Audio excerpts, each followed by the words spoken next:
आज जो हमने टॉपिक करना है वो है आपके पेज नंबर 3.268 पे इनएडमिसिबल डिडक्शंस।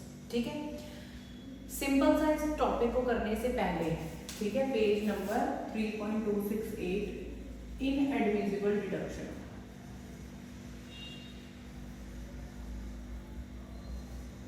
तो अभी तक पीजीबीपी में जितना भी आपने पढ़ा वो हमने पढ़ा है रिगार्डिंग कौन सी डिडक्शंस अवेलेबल है। ठीक है, कौन से डिडक्शन अवेलेबल है उसमें हमने सारे एक्सपेंसेस पढ़ लिए, जिसमें डेप्रिसिएशन भी आ गया और कॉन्ट्रीब्यूशंस भी आ गए, यानी कि डोनेशन के फॉर्म में। ठीक है, अब जो हम पढ़ने वाले हैं वो कवर करता है सेक्शन 40।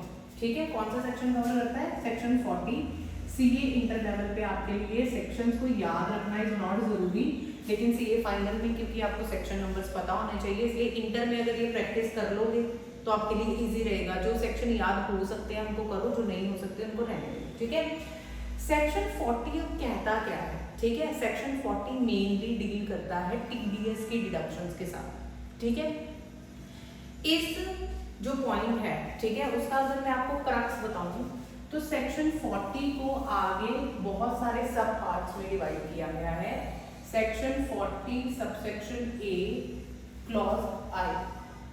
ठीक है, सेक्शन 40 सबसेक्शन ए क्लॉज आई जो है वो आपको बात करता है, कहता है अगर आप पेमेंट कर रहे हो किसी नॉन रेजिडेंट पर्सन को, ठीक है, सबसे पहले if payment is made to non resident non corporate assessee, पहला पॉइंट। दूसरा, अगर आपने पेमेंट करी है आउटसाइड इंडिया, ठीक है, अब वो पेमेंट क्या हो सकती है? कोई भी salary, interest, commission, fees for technical services, किसी भी तरीके की। वैसे जो सैलरी वाला पोर्शन है उसके लिए स्पेसिफिकली अलग सेक्शन डिजाइन किया गया है 40A2। सैलरी का पोर्शन इसमें कवर नहीं होता, इसलिए हम दूसरे पेमेंट्स पे एम्फसाइज करेंगे। कौन सी वाली? अगर आपने फीस फॉर टेक्निकल सर्विसेज पे की है, या आपने रॉयल्टी पे की है, या आपने इंटरेस्ट पे किया है, या आपने कमीशन पे की है, किसको? ठीक है, if any sum is payable और पेड, चाहे पेबल है चाहे पेड है, किसको? To non resident non corporate assessees और फॉरेन कंपनी। तो बच्चे इसमें नॉन रेजिडेंट कंपनी कवर नहीं हो रही, ठीक है, ध्यान से। Non resident non corporate assessee और फॉरेन कंपनी, और सेकेंडली पेबल आउटसाइड इंडिया। तो सेक्शन 40A कहता है कि अगर इस पेमेंट पे आपने टीडीएस डिडक्ट नहीं किया तो हम उस एक्सपेंस की डिडक्शन आपको आपके प्रॉफिट में से माइनस नहीं करने देंगे। सिंपल सा फंडा है, कोई भी पेमेंट इंडिया से बाहर गई, आप उस पर टीडीएस डिडक्ट करना बनता था, आपने नहीं किया तो आपको उसकी डिडक्शन आपके प्रॉफिट एंड लॉस अकाउंट में नहीं मिलेगी। ठीक है, अब ये डिडक्शन करनी कब होती है? ठीक है, सपोज करो आपने पहली बार तो डिडक्शन की ही नहीं, ठीक है, यानी कि टीडीएस इज नॉट डिडक्टेड। पहली बात तो ये होगी टीडीएस आपने डिडक्ट किया ही नहीं। ठीक है, दूसरी कंडीशन को कहता है दैट टीडीएस इज डिडक्टेड। आप टीडीएस डिडक्ट कर लिया आपने उसकी पेमेंट में से, but not deposited with government. तो अगर आपको क्वेश्चन में आ जाए दैट टीडीएस डिडक्ट किया है लेकिन जो पेयर है जिसने पेमेंट की है उसने उस टीडीएस को डिपॉजिट नहीं करवाया विद गवर्नमेंट, तो भी सेम प्रोविजन, तो भी आपको उस एक्सपेंस की डिडक्शन नहीं मिलेगी जिसपे आपने टीडीएस डिडक्ट नहीं किया। ठीक है बच्चा, अब यहाँ पर एक पॉइंट आपको कंफ्यूज करने के लिए एग्जामिनर पूछ सकता है, क्या?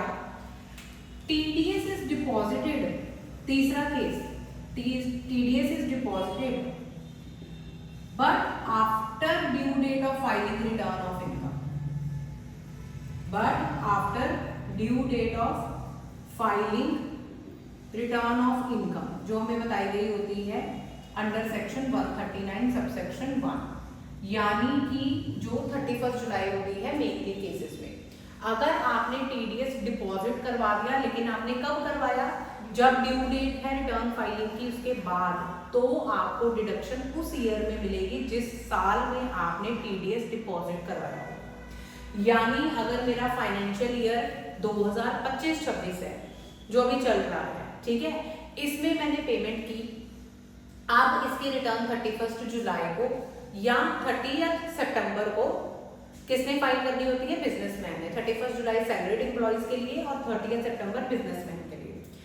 अब आपने उसका टीडीएस डिपॉजिट करवाना चाहिए था 31 मार्च से पहले या फिर रिटर्न फाइलिंग की डेट से पहले, ठीक है। आपने टीडीएस डिपॉजिट करवाया अक्टूबर में, तो आपको उसकी डिडक्शन कब मिलेगी?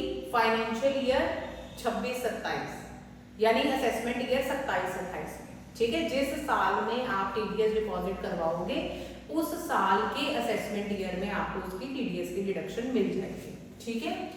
अब यहाँ पर एक एक्सेप्शन आ जाती है, वो एक्सेप्शन है सेक्शन 200 सबसेक्शन 1।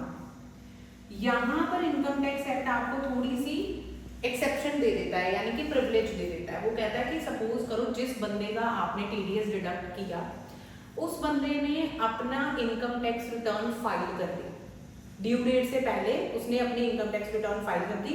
जिस पर्सन का आपने टीडीएस डिडक्ट किया है, डिडक्ट नहीं किया सॉरी, अब जो उसने आपने जो उसको पेमेंट करी है उस पेमेंट को उसने अपनी इनकम में इंक्लूड किया है, ठीक है। और तीसरी चीज, उस इनकम पे उसने टैक्स भी पे कर दिया है, यानी कि इनडायरेक्टली टैक्स पे, हाँ, यानी कि इनडायरेक्टली उसने गवर्नमेंट को टैक्स पे कर दिया। नहीं, गलत चीज भी नहीं किया। आप देखो ना, जैसे पेयर है, पेयर ने पेई को पेमेंट की, ठीक है, इसकी फर्स्ट लायबिलिटी, प्राइमरी लायबिलिटी इसकी बनती है to deduct TDS and deposit it with government.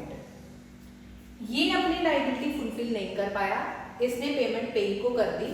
पेई ने क्या किया? उसने अपनी इनकम टैक्स रिटर्न फाइल करनी थी, उसने अपनी इनकम टैक्स रिटर्न फाइल करी।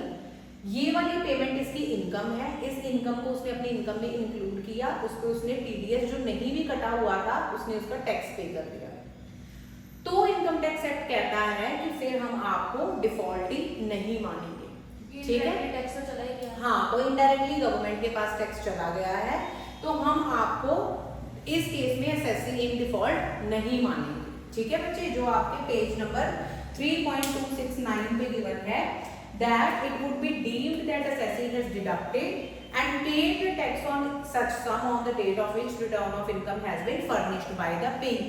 तो ये माना जाएगा, इस केस में डीम्ड किया जाएगा कि अगर सामने वाले बंदे ने अपना इनकम टैक्स पे कर दिया है तो आपने टीडीएस काटा भी है और आपने डिपॉजिट भी करवा दिया है, यानी आपके ऊपर पेनल्टी प्रोविजन नहीं लगेगी, ठीक है। उसके बाद मुझे आ जाता है सेक्शन 40A(IA), ठीक है। सेक्शन 40A(IA) क्या कहता है? सेकेंड सेक्शन आ जाता है आपका 40A(IA). अब देखो यहां पर हम बात कर रहे थे कि नॉन रेजिडेंट पर्सन को पेमेंट की है, ठीक है। अब यहां पर बात की गई है any payment made by any person to resident, यानी इंडिया के किसी पर्सन को पेमेंट की गई है, चाहे वो सैलरी हो, बोनस हो, कमीशन हो, फीस फॉर टेक्निकल सर्विसेज हो, रॉयल्टी हो, कुछ भी हो, तो उसके ऊपर सेक्शन 40A(IA) लग जाएगा। अब यहां पर प्रॉपर देखो, payment made by any person, ठीक है। एनी पर्सन में जो आपकी पर्सन की डेफिनेशन है वो आ जाएगी टू रेजिडेंट, आपने रेजिडेंट को पेमेंट करी है, ठीक है। अब उस पे टीडीएस इफेक्ट क्या हुआ? टीडीएस आपने नहीं काटा, पहली चीज, टीडीएस इज नॉट डिडक्टेड, और TDS is deducted but not deposited. आपने टीडीएस डिडक्ट तो कर लिया पर टीडीएस को आपने डिपॉजिट नहीं करवाया। उस केस में आपका पूरा का पूरा एक्सपेंडिचर डिसअलाउ नहीं होगा, आपके एक्सपेंडिचर का 30% आपको डिसअलाउ हो जाएगा।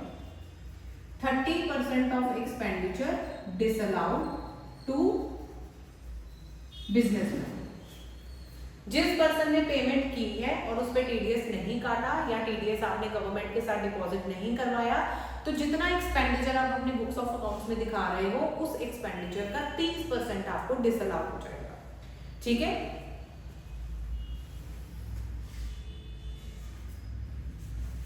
अब इसमें अगेन फिर क्या आ जाता है, सपोज करो अगर उस पर्सन ने उस साल में टीडीएस डिडक्ट करके डिपॉजिट नहीं करवाया, नेक्स्ट ईयर में टीडीएस डिडक्ट करके डिपॉजिट करवा दिया, तो अगले साल में जिस साल में उसने वो टीडीएस डिपॉजिट करवाया होगा उस साल में उसको उस एक्सपेंस की डिडक्शन मिल जाएगी।